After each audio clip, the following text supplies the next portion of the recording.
Damos comienzo a este nuevo ciclo de leyes etars que con mucho esfuerzo y mucha ilusión del señor vicario judicial y de otros que adláteres, pues ponemos en marcha hoy. Un saludo en nombre del señor arzobispo para todos, especialmente para el profesor Pérez Soba, como antes les decía en privado. Él está en ese proceso de recuperación positiva y adelante, pero todavía pues tiene que resguardarse un poco en cuanto a la intensidad y el número de las actividades. Nos encontramos de nuevo quienes somos ya un grupo de amigos de Leyes etar y otras nuevas amistades que se incorporan también pues, para este ciclo de conferencias. Esta iniciativa, querido profesor Pérez Soba, como le ha explicado el vicario judicial, tiene un doble mérito. El primer mérito es que fueron los propios alumnos los que lo pidieron. Ya ve usted que también se dedica a la docencia. Lo que pasa es que de cosas más santas que lo que nos dedicamos otros, porque usted se dedica a la teología y a la moral, otros nos dedicamos al derecho, que es menos santo así a priori. Luego es una presumptio juris tantum que admite prueba en contra, pero bueno. Entonces fueron los alumnos de la primera promoción, cuando acabaron dijeron, pero esto se ha acabado, pero qué pena, pero tenemos que seguir reuniéndonos. Aquí hay algunos alumnos de la primera promoción, como don Juan Marín, y de la primera María Ángeles Lorenzana, que es una de las peritas de la Vicaría Judicial, y luego de siguientes promociones, de siguientes tandas. Y entonces surgió esto como una iniciativa, o sea que dimos oído a esa petición que surgía de los antiguos alumnos y surgió. Saludamos también al señor delegado episcopal de Familia y Vida, le invitamos a que pase aquí delante que tiene sitio. Y el segundo mérito de esta iniciativa, querido profesor Pérez Soba y los que vienen por primera vez a estos encuentros, es que queremos unir en ellos pues, lo que es la formación permanente en ámbitos canónicos, en ámbitos de la moral, en ámbitos de la pastoral familiar, a la vez que con la dimensión cultural. Y, como saben los que nos siguen con nosotros este programa, en cada encuentro se programa una visita artística a esta ciudad que tiene tanto que ver y descubrir, incluso para alguien que sea de Toledo, a esos rincones medio desconocidos que aprovechamos. Y luego también hay espacio para la amistad, para la fraternidad, para el compartir. Por lo tanto, esta iniciativa está vinculada a la otra del título de experto universitario en Derecho Procesal y Matrimonial Canónico, pues que ofrecemos también en su quinta edición para este año, que si Dios quiere esperamos empezar ya en próximas semanas. Entre los presentes hay algunas de las nuevas alumnas que se van a apuntar para este título y otros que han mostrado su interés. Y todo esto es una apuesta de nuestra diócesis de Toledo, un compromiso del señor arzobispo por la formación y la participación de los laicos y de las laicas, ¿no? Como agentes de pastoral, como agentes activos de pastoral. Por nuestro título pues han pasado matrimonios, han pasado sacerdotes, han pasado abogados, han pasado psicólogas, han pasado pues gente comprometida con la pastoral. En definitiva, pues es un servicio de compromiso con la inserción del laicado y de compromiso con la pastoral familiar.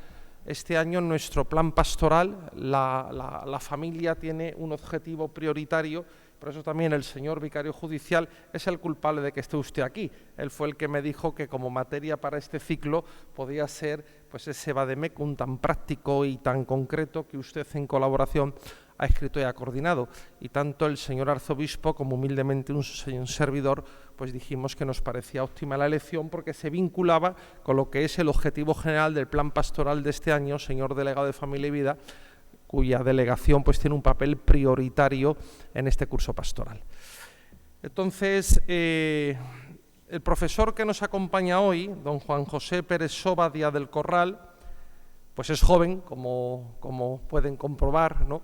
Es del año 64, una década muy buena, que dio buenas cosechas de vino y de aceite, esa década de los 60, de los años 60 en nuestro país. Es doctor en Teología por el Pontificio Instituto Juan Pablo II para Estudios de Matrimonio y Familia, que está vinculado a la Pontificia Universidad Lateranense en el año 96.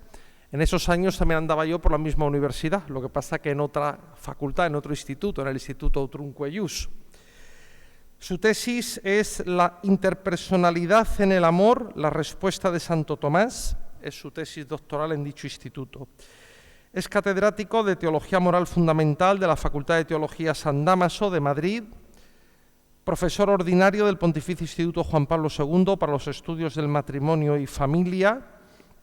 Ha sido desde el año 2003 a 2012 vicedecano de la Facultad de Teología San Dámaso, que como saben ustedes, saben los sacerdotes, también seguramente los laicos presentes, en la facultad agregante de nuestro Instituto Teológico San Ildefonso.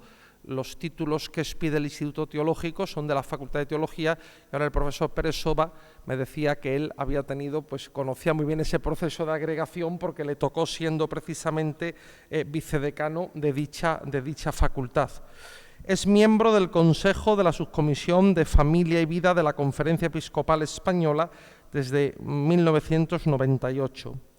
Tiene diversos libros de investigación, de alta investigación y de tecnicidad comprobada y acreditada, como es El amor es nombre de persona, estudios sobre la interpersonalidad en el amor en Santo Tomás de Aquino, en Roma en el año 2001, en colaboración con los profesores Melina y Noriega, Caminar a la luz del amor, Fundamentos de la moral cristiana, en Ediciones Palabra. Es un manual de moral fundamental muy difundido en ámbitos universitarios, de seminarios, de facultad de teología.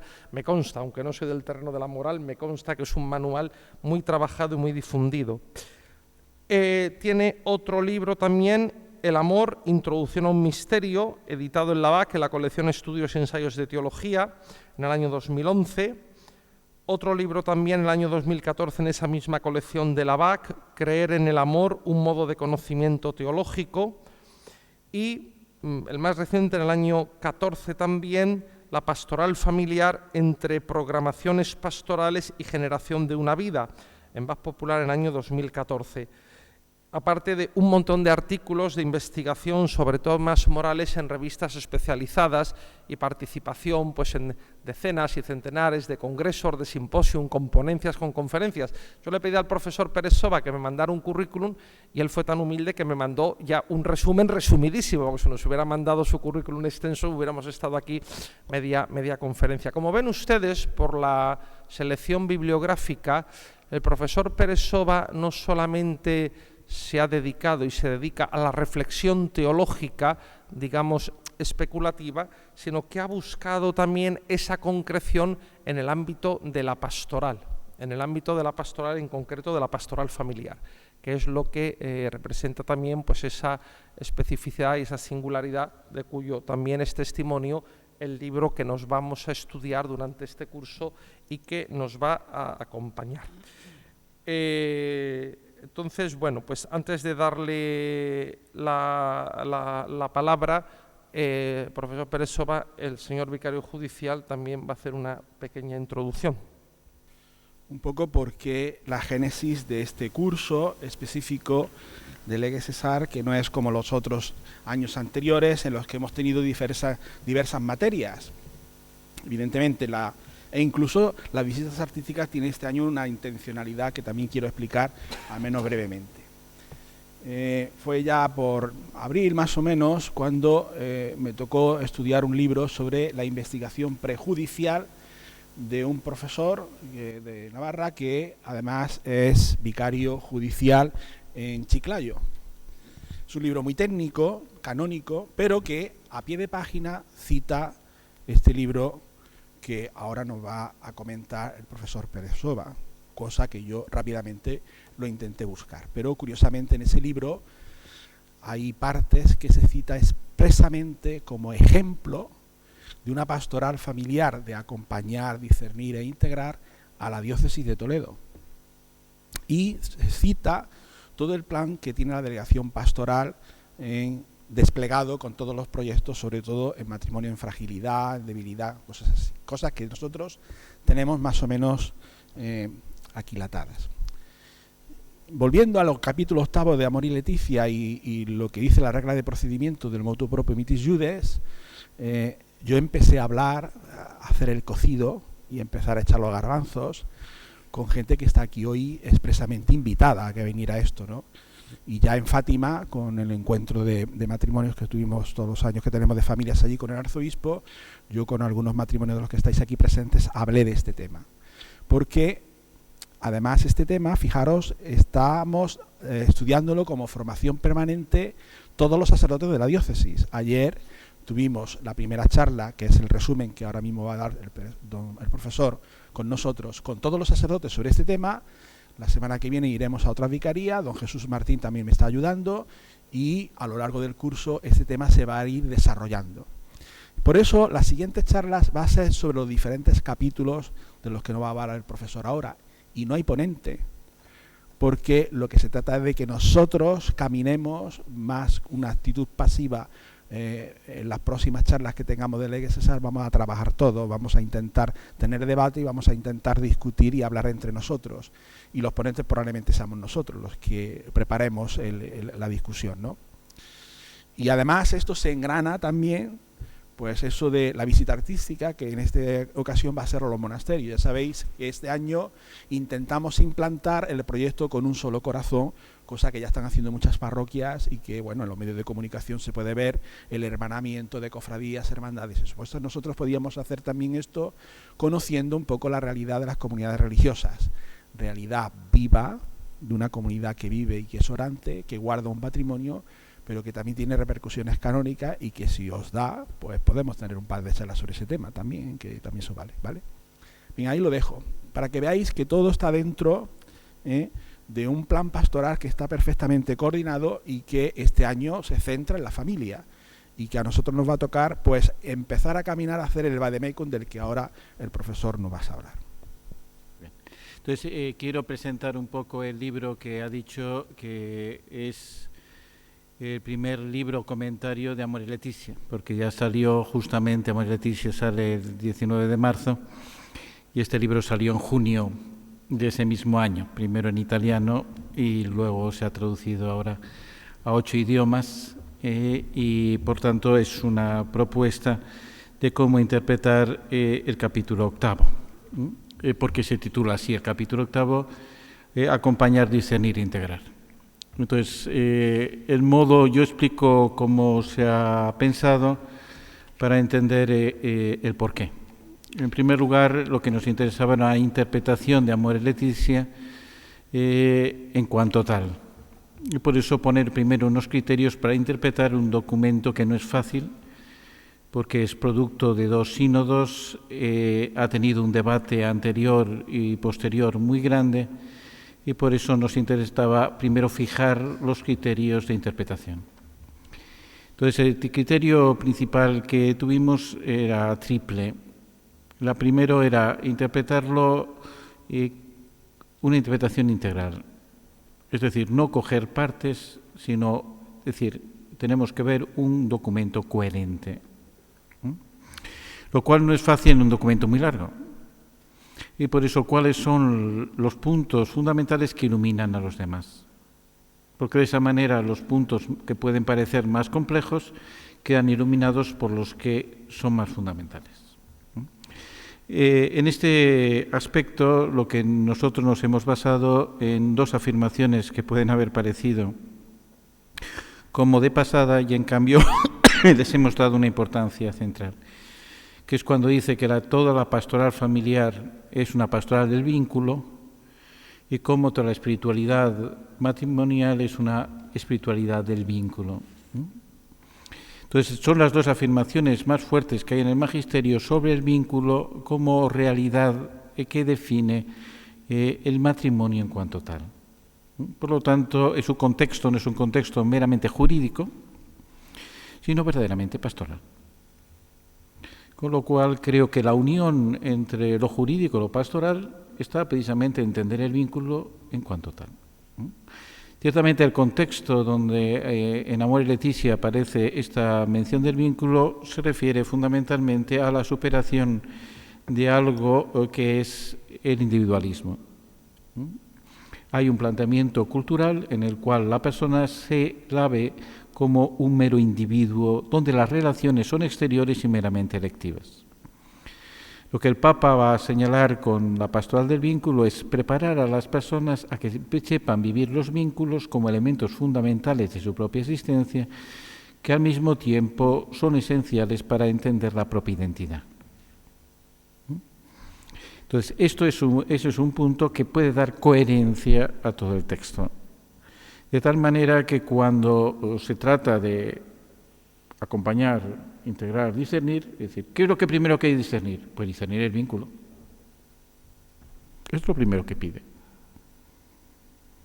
¿Por qué? Porque es aquello que va a constituir el elemento fundamental en el que hay que centrar todo lo demás. Por eso, la realidad del vínculo, por consiguiente, para nosotros está tomada dentro de lo que son las dos novedades fundamentales que tiene en cuanto a aportación de pensamiento Amor y Leticia, que cuando las diga pueden sonar un poco extrañas, pero es verdad. La primera es el documento también magisterial que se extiende más sobre los afectos. Tiene un tratado afectivo muy grande, de tal manera que sobre todo llega a definir con perfección algo que me parece esencial en toda la pastoral de la Iglesia, que es el sujeto emotivo. Dice justamente Amor y Leticia, pensar que somos buenos simplemente por sentir determinadas cosas es un error muy grave.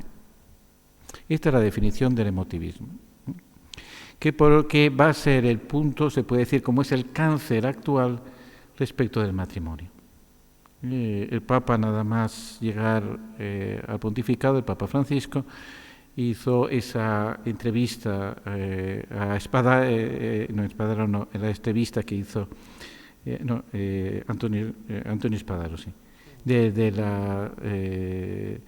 la actividad católica, en el que puso la comparación de la Iglesia como un hospital de campaña, para indicar una situación de muchas personas que viven como si no fueran cristianos y que necesitan, por lo tanto, con cierta urgencia, una atención.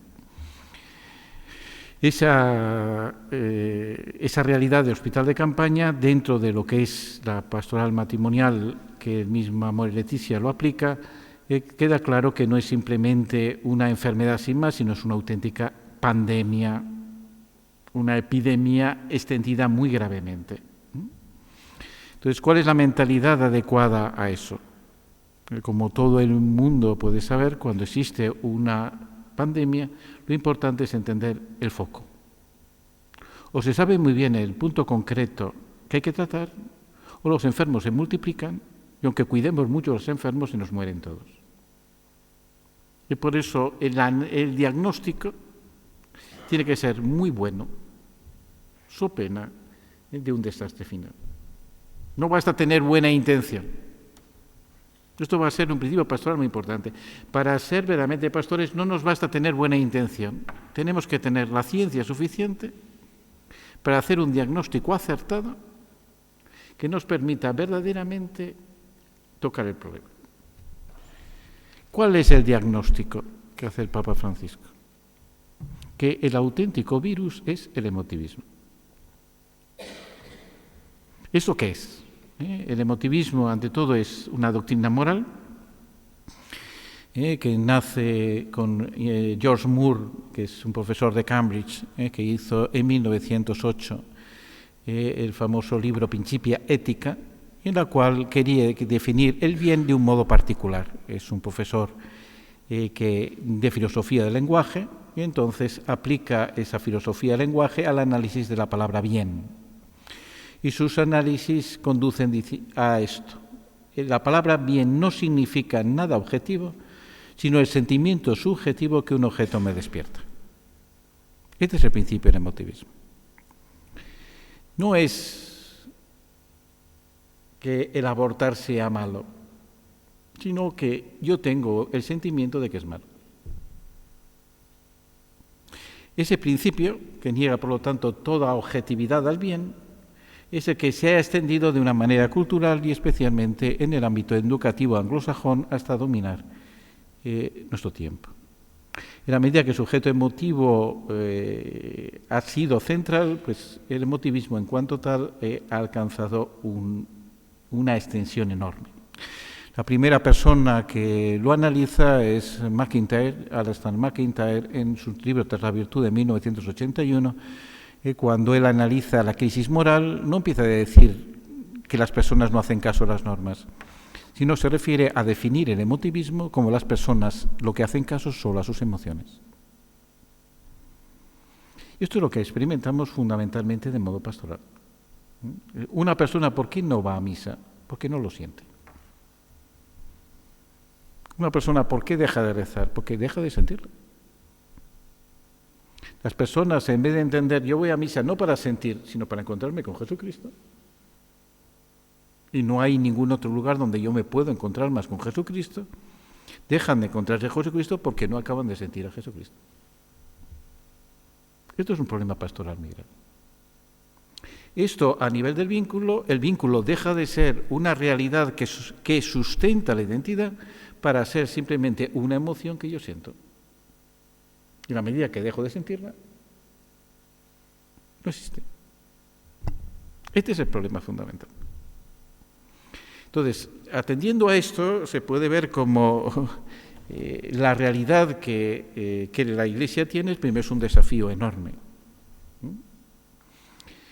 Porque estos se extienden por todas las partes y es lo más contrario al cristianismo que una persona puede entender. El obstáculo fundamental es pensar que Dios es un sentimiento mío y no es el creador del universo. El creador del universo quiera conectar conmigo, que quiera comunicarme, es una cosa increíble, pero precisamente entiendo que el sentimiento que tengo de Dios no es Dios. Y solo en la medida que supero mi sentimiento de Dios para encontrarme con el Dios vivo y verdadero, puedo decirme auténticamente cristiano. Y por eso esa dificultad actual de que las personas se mueven solo por sus propias emociones, respecto del matrimonio se convierte en un problema grave. Entonces, esta es la interpretación que nosotros hacemos. La segunda interpretación es que es la novedad pastoral más significativa, junto con esta de Amor y Leticia, es los primeros años del matrimonio. Y digo, esas dos cosas nadie la habéis oído comentar de Amor y Leticia, porque generalmente solo se ha leído el capítulo 8 sin contar todo lo demás. Nosotros hemos leído el capítulo 8 entendiendo las claves fundamentales que permiten ver luego cómo afrontar el capítulo 8. ¿Por qué los primeros del matrimonio? Porque está muy claro, el sujeto emotivo es un sujeto que vive del instante y no sabe construir una historia. Y eso se ve en los primeros años. Es equivalente, y aquí los presbíteros aquí presentes lo entenderán muy bien, como actualmente en la vida sacerdotal, los primeros años de sacerdocio son los que tienen más defecciones. Incluso después de 7, 8 años de seminario, hay una debilidad del sujeto, porque sigue siendo un sujeto emotivo, de afrontar su propio ministerio. Por lo tanto, o damos cuenta que es el mismo virus, o no atendemos verdaderamente con una visión verdaderamente pastoral, ¿a dónde está el problema? Entonces, y eso para la preparación del matrimonio es especialmente importante, porque el paralelo que tantas veces se han hecho, claro, para el sacerdocio hace falta 7, 8 años, y en cambio aquí lo hacemos lo máximo en 3 meses. No, el problema no es los años, sino fundamentalmente es de qué manera llegamos a la persona en la construcción de una vida. Y el mismo seminario, y por eso la variación de la ratio sacerdotalis, de la preparación al sacerdocio, está claro, o hay un sustrato humano fuerte, o la persona luego es incapaz de construir su vida. Y por eso los primeros años del matrimonio se convierten en como el papel tornasol en que nos dice de qué manera el sujeto es emotivo o no. Esta es la luz primera con la que luego presentamos acompañar, integrar, discernir, que son las 3 claves del capítulo 8. Hay que entenderlas bien. Si uno ve terminológicamente, la palabra acompañar aparece mucho más en todos los capítulos anteriores que en el capítulo 8, que aparece muy poco. Aparece solo 3 veces. Entonces, ¿por qué lo introduce? Porque en el fondo, o el capítulo 8 se hace en un camino de acompañamiento, o resulta falso. ¿Qué es la manera peor de entender el 8? Entenderlo solo de un discernimiento entendido simplemente como dar un consejo ante una situación particular. Eso no es amor y leticia. No se puede discernir sin acompañar. Pensar el discernimiento como algo que hace una persona afuera, como si fuera una especie de luz divina que viene y que en un momento por eso da un consejo, eso no es acompañar. Yo vivo en Roma, en la Casa Pablo VI, en la Casa Internacional del Clero, que es donde fue Bergoglio, solía ir a ella y es donde fue a pagar una vez que fue Papa. Y entonces durante el sínodo allí teníamos 40 padres sinodales. Y al menos por las distintas cosas yo ayudaba a los de lengua española y por tanto tenía... En la misa eran 28 obispos y yo, aproximadamente, los que estaban. Y en los comentarios una de las cosas que más se comentaba era acompañar. Hay que acompañar, claro. Yo que trabajo en el tema pastoral, ¿qué es lo que pienso? Y esto creo que es algo que sí que tenemos que reflexionar y aquí admito un montón de preguntas, ¿no? En nuestra pastoral actual, nuestro modelo pastoral, no ayuda nada a acompañar. Por lo tanto, acompañar no es simplemente estar cercano para dar un consejo. Acompañar, ante todo, el modelo, por lo tanto, no es un modelo clerical, sino es un modelo familiar. ¿Quién me ha acompañado a mí a misa? Mi madre, porque me va de la mano. Y me llevaba a misa y yo entendí que la misa era importante porque alguien me acompañó. Y vi la importancia de la misa no porque me diera una catequesis la importancia de la misa, sino porque para quien me acompañaba era algo tremendamente importante. El modelo de acompañamiento es el modelo familiar. Si no lo asumimos, no entenderemos jamás el acompañamiento que pide amor y leticia. Entonces, ¿qué significa acompañar? Significa fundamentalmente que en el seguimiento de Cristo nunca estamos solos. Cristo nos pone a otras personas que nos ayudan y nos apoyan para que no dejemos a seguir a Cristo. Entonces, ¿por qué nuestro modelo? Porque no sirve para eso, porque nuestro modelo en parte es un modelo todavía de servicios. Las personas religiosas piden determinadas cosas, nosotros las ofrecemos. El modelo de servicios, en la medida que la cultura deja de ser cristiana, es un modelo que cada vez va menos, porque te piden menos cosas y aunque las ofrezca, la gente no viene. O la pastoral supera simplemente el ofrecer cosas como servicios, o realmente no llega. El modelo de una pastoral de servicios es distinto. ¿Cómo hemos intentado superar? Ante el modelo de una cierta comunidad, pero basada en una comunidad de reuniones.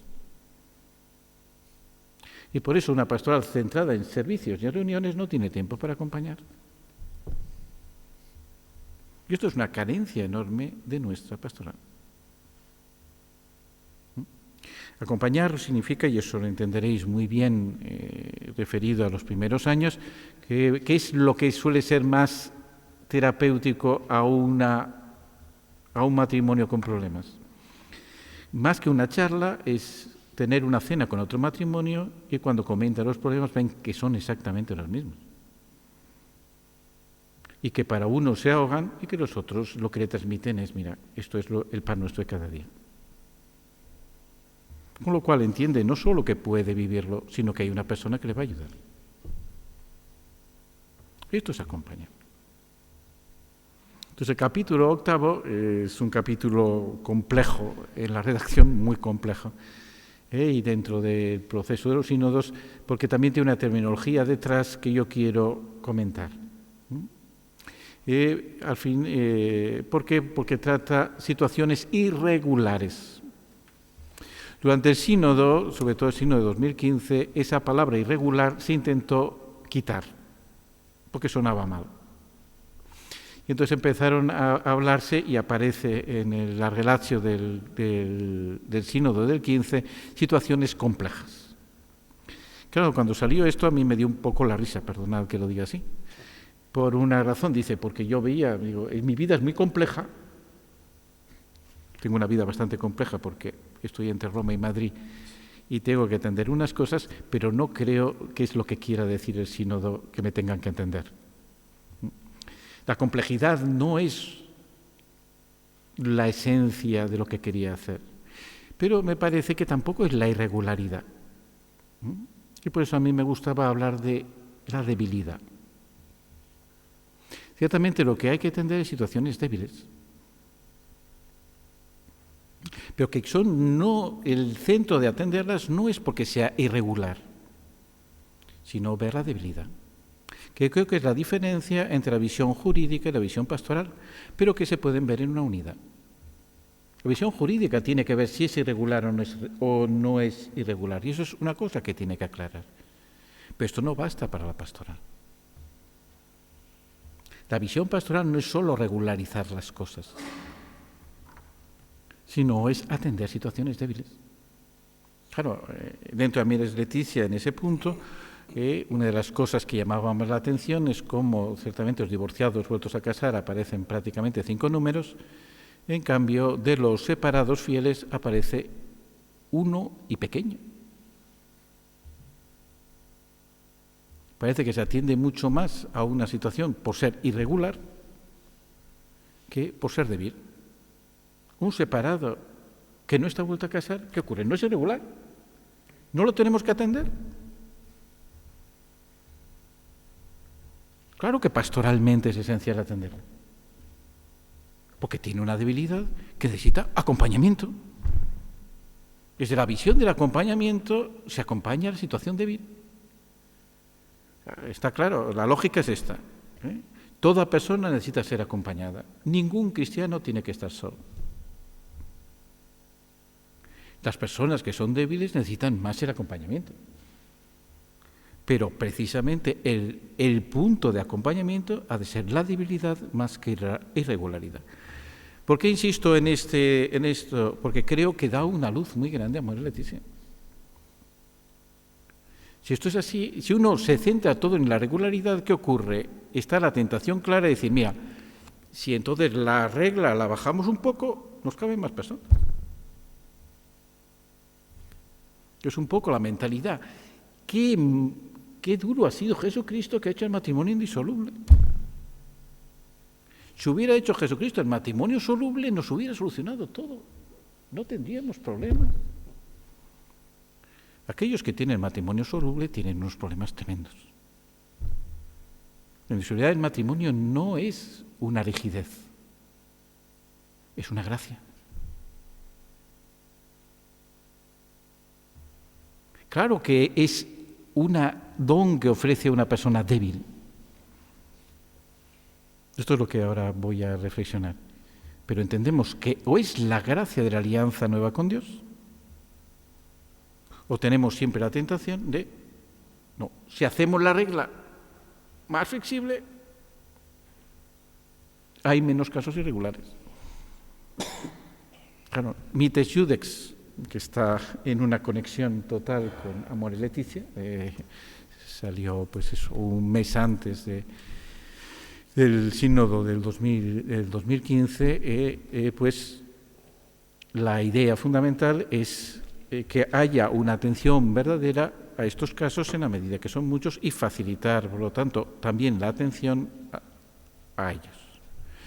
Ciertamente en la lógica interna de Mites Iudex está la unión con el elemento pastoral, que yo creo que es la gran novedad, que creo que además en esta diócesis hay una facilidad mucho más grande que hacerlo. Y dice cómo sería muy bueno que hubiera una institución estable que uniera en los procesos la atención pastoral con la atención jurídica.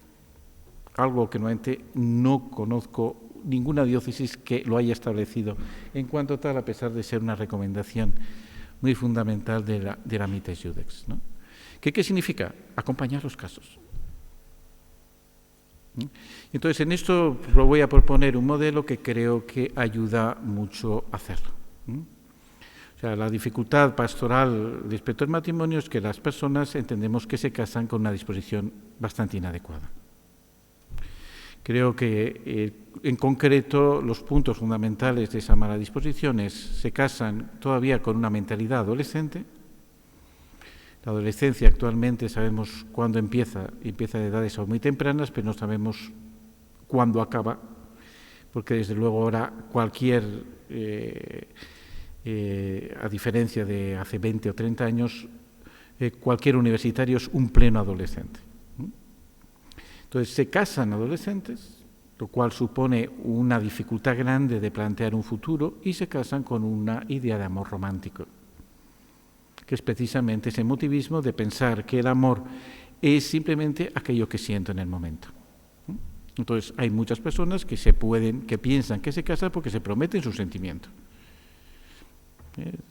La diferencia fundamental del matrimonio es decir al otro te quiero.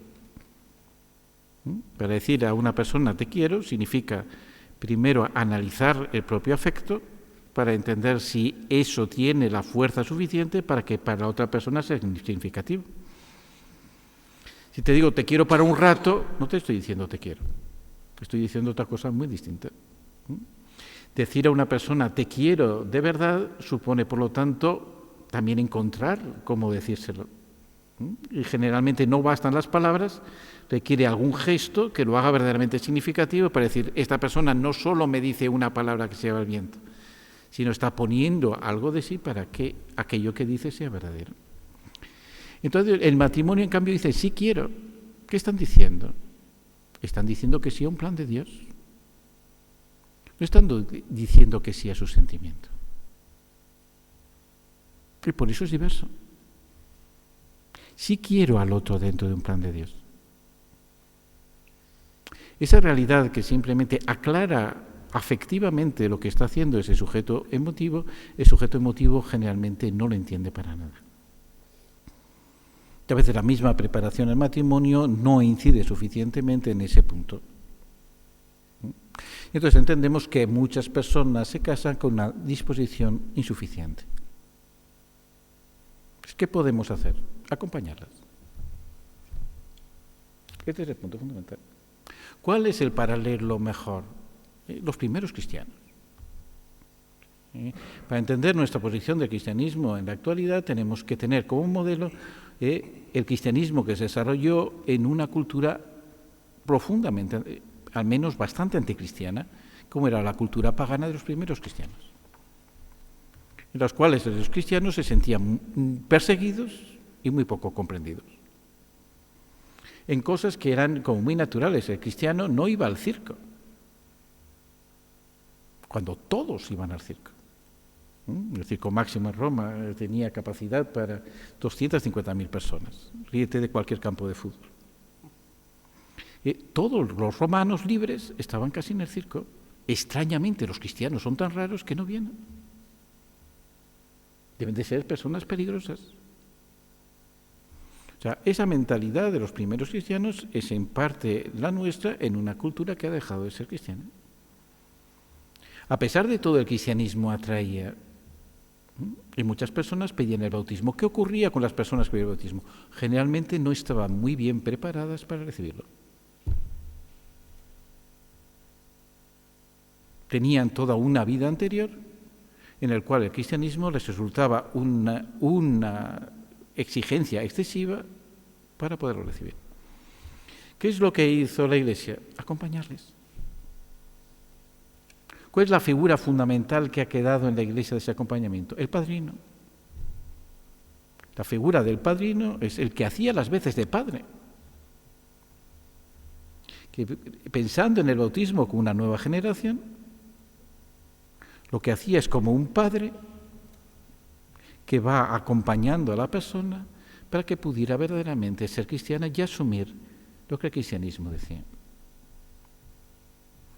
Ciertamente esto que supone fundamentalmente como el acompañamiento es lo que ayuda a una persona débil a poder seguir siendo cristiana. ¿Cuál es, por lo tanto, dentro de lo que nosotros hemos visto como un punto focal de eso? Es el famoso número 294, que está en el inicio del capítulo 8, y creo que es la luz que le da. Y que dice así: esto es lo que hizo Jesucristo con la samaritana. Dice, le habló de su deseo de amor verdadero, que hace posible la gracia para vivir en fidelidad. O sea, cuando se habla de dificultad, de situaciones difíciles, es casi imposible ver una situación más difícil que la samaritana.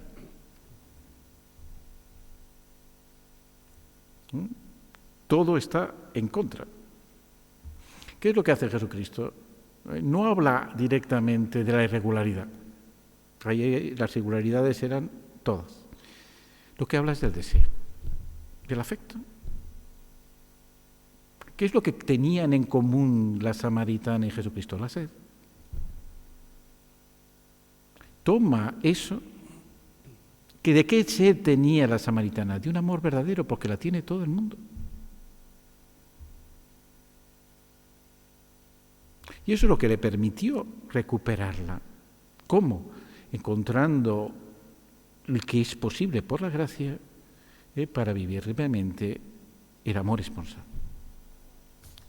Claro, eso que se entiende muy bien en esa figura, llama a tu marido. Donde cambia toda la conversación es cuando Jesucristo, en vez de irse por las ramas, lo que se va a lo que significa su vida, a la realidad de su vida. Y por eso toda esta pastoral familiar es tremendamente real. No hablamos de matrimonios ideales. Aquí está el dejado de familia. Gracias a Dios yo veo trabajando en una pastoral familiar desde hace 25 años de manera muy intensa, ¿no? Generalmente en la actualidad nunca se hace proponiendo matrimonios como ideales, sino matrimonios muy reales con todas sus deficiencias. Porque eso es la única manera de cómo en el matrimonio en la actualidad se realiza. Y son familias que luchan, y son familias que tienen problemas, y son familias que ven en eso, en cambio, su misión. Esa realidad de que propone, por lo tanto, a Jesucristo, a la samaritana, no es un ideal. Es la realidad que desea. ¿Y qué significa eso? Pues significa fundamentalmente, como dentro de ese acompañamiento, lo que le permite es integrar su vida en una comunidad. Nosotros hemos variado en el Vademecum lo que aparece como título en el capítulo 8, que es acompañar, discernir, integrar, porque parecía internamente más lógico. Yo creo que una lógica que no, por eso no tergiversa nada lo que la Asociación Apostólica dice: acompañar, integrar, discernir. Si antes he dicho como no se puede discernir sin acompañar, todo discernimiento que no tenga un acompañamiento resulta falso. ¿Para qué se discierne? Para integrar. Lo peligroso de la palabra integrar es entenderla exclusivamente de un modo sociológico. Y entonces parece que integrar es lo contrario de excluir. Entonces parece que proyectamos en nuestra pastoral una cierta pastoral excluyente, excluimos las personas que no son regulares, que están excluidas. ¿No es verdad? ¿Pero qué significa integrar? Integrar no es la integración simplemente porque en contrario a la exclusión, sino es la participación progresiva en la vida cristiana. ¿Cuál es la integración máxima? La Eucaristía. Pero entendemos que la Eucaristía, ¿en qué manera integra? Nos integra por participación en la entrega de Cristo. Y como, por lo tanto, lo que vemos que sí que existen grados de integración que son progresivos y que mediante un acompañamiento son posibles. Claro, no podemos empezar directamente dando la Eucaristía,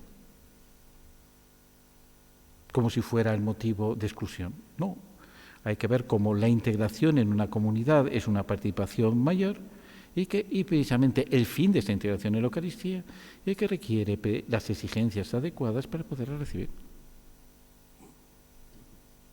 Entonces esto es lo que da una nueva interpretación, creo que Amor y Leticia, dentro del otro aspecto. Digamos, hemos intentado interpretarla coherentemente, pero al mismo tiempo hemos intentado interpretarla en continuidad del magisterio. Con lo cual hemos hecho ante todo, creo que, un servicio teológico. ¿Qué es el magisterio de la Iglesia? Es el magisterio de la Iglesia. ¿Cuál es el sujeto magisterial? La Iglesia.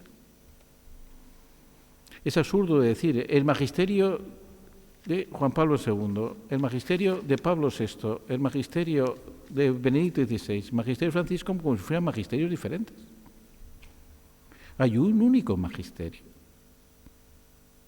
que no es de Pedro, ni de Pablo, ni de Apolo, es de la Iglesia. ¿Qué hace el Papa? Servir ese magisterio. Por lo tanto, la continuidad magisterial no es un elemento externo, es un elemento interno del magisterio, porque hay una continuidad en su sujeto. Esto es teológicamente cómo tenemos que escuchar a un Papa. Escuchando a un Papa, escuchamos a todos los papas anteriores. Claro que eso con eso no es fácil siempre hacerlo, porque hay matices diferentes, porque hay contextos distintos, porque las afirmaciones necesariamente tienen que aclararlas, pero el esfuerzo de que haya una continuidad es un esfuerzo necesariamente teológico.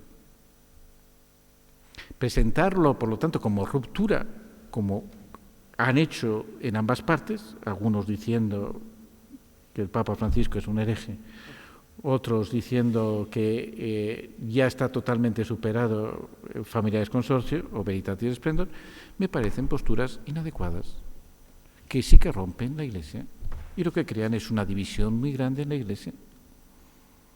Mientras esa interpretación dentro de una continuidad lo que manifiesta en los distintos lugares, pero sobre todo con razones para poderlo hacer.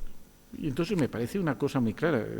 Yo en el debate sinodal intervinimos mucho desde el instituto, de tal manera que yo entre los dos sínodos escribí 700 folios, por lo que era trabajos, informes, artículos, 700 folios. Trabajamos mucho en esos casos. Pero en todos los sínodos hubo un debate muy grande de qué razones podía haberse para que un divorciado vuelto a casar sin cambiar de condición pudiera acceder a la comunión. Y entonces, para Casper era un motivo patrístico, que seguía en parte a Ceretti. Para Petrà, por ejemplo, era un motivo de poder abrirse a lo que era la práctica ortodoxa, que es una práctica penitencial diferente. Para otros Fumagalli, pues era un tema solo de conciencia subjetiva. Ninguna de esas razones se encuentra en Amor y Leticia. Extrañamente, cuando uno dice ¿qué razón toma Amor y Leticia para una posibilidad?, no encuentra ninguna. ¿Qué hace, por lo tanto? Ciertamente, como se dijo tantas veces, no hay un cambio de doctrina, hay un cambio de pastoral. ¿Qué significa cambio pastoral? Pues un cambio de acente, acompañar, discernir, integrar. Esta es nuestra interpretación. ¿Y qué significa? Fundamentalmente, si uno dice, tiene que dar una razón para hacerlo, porque si no hay razones hay arbitrariedad. Y vosotros que vivís en un campo jurídico, entendéis cómo la arbitrariedad es lo que más daña a las personas. Porque normalmente esconde un amiguismo terrible y que en el fondo crea unas injusticias mucho mayores. Y creo que esto es lo que necesariamente hemos de mirar. Y esto es la realidad de lo que la Iglesia tiene. Dentro de un desafío muy grande, como creo que es el desafío de la actualidad, del emotivismo, que es tremendo. Si el Papa ha convocado ahora todo un tema de la alianza educativa, creo que el punto fundamental, el primero, es la educación. Pero que, por otra parte, lo que vemos es en ese hospital de campo la realidad de la capacidad de la misericordia de precisamente superar esas dificultades. Entonces, la misericordia, ¿qué es? La misericordia, por eso, no es una excepción o una regla. Cuando Casper hizo su primera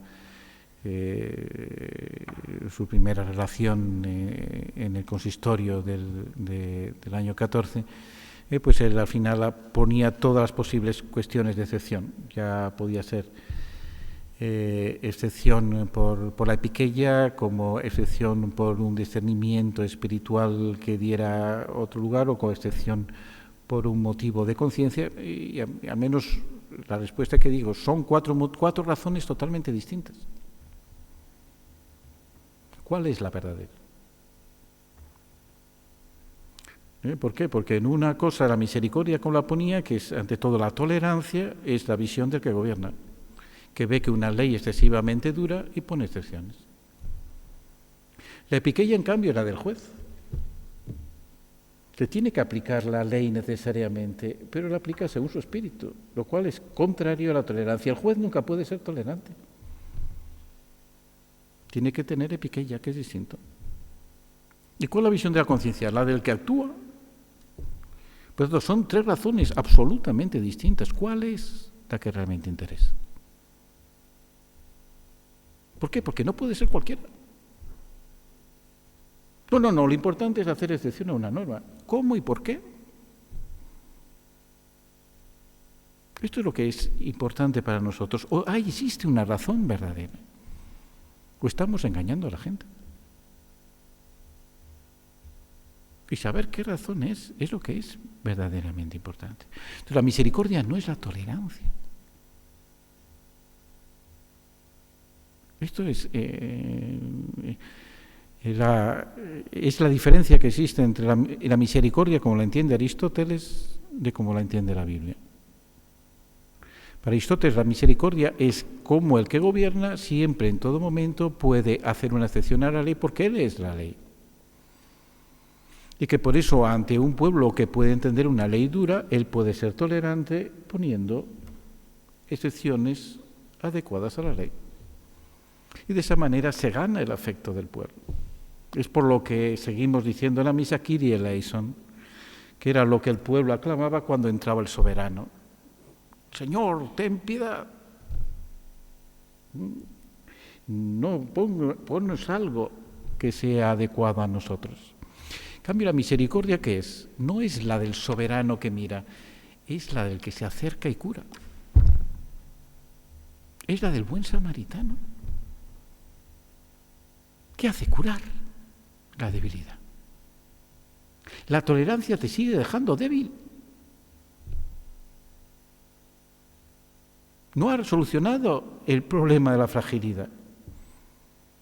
Dios es Dios porque cura. Y porque el samaritano carga con él. Y eso es acompañar para que se recupere. Por eso la misericordia no es hacer excepciones a una norma demasiado dura, sino encontrar el amor que nos cura, que nos permite vivir en fidelidad a Dios. Y por eso Dios jamás da una razón para ser infiel, sino que permanece fiel aunque seamos nosotros infieles. Y esa es su misericordia para que, a pesar de nuestra infidelidad, podamos ser curados y tener un corazón fiel a Dios, ¿no? Y por eso, al final, lo que es la nueva alianza es entender de qué manera Dios puede vencer la dureza del corazón, que es precisamente aquella que hace al hombre incapaz de vivir la alianza con Dios. Pues muchas gracias.